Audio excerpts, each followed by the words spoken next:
Next question from Steve Botari. At this point, more than half of all U.S. states have legalized cannabis for recreational or medicinal use. And in 2022, more adults actually reported daily use of cannabis compared to alcohol. Councillor Prescott, is it time that the federal government legalize cannabis? And if not, should it at least create guidance for the states that have now legalized it? I believe that this, again, should be a states' rights issue.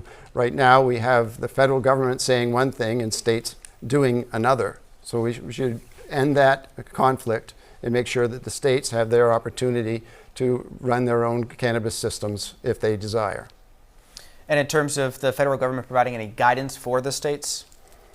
I'm sure that if it's commerce between states, there should be guidance by the U.S. government. But if it's just internal, no.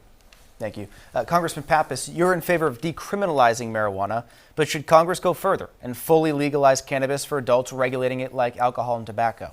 Well, I think we should be taking steps to ensure that states can have a system of legalization that works, that adheres to public safety concerns. A number of our neighbors have done it around New Hampshire. It's a matter of probably when and not if New Hampshire moves in that direction. And so I don't believe that federal law enforcement resources should be going after states that are taking these steps. We should allow them to continue to do that. I support rescheduling marijuana. The Biden administration has taken those steps. Also support legislation for cannabis banking to make sure that our marijuana-related businesses can access traditional banking services. Right now, you have a situation where most can't because of federal rules. And so it's important that these businesses that are dealing in a lot of cash right now have the security of the banking system and are able to access it. That's a bipartisan bill that we can pass. And so I think we need smart policies at the federal level that support whatever path the states want to cut on this.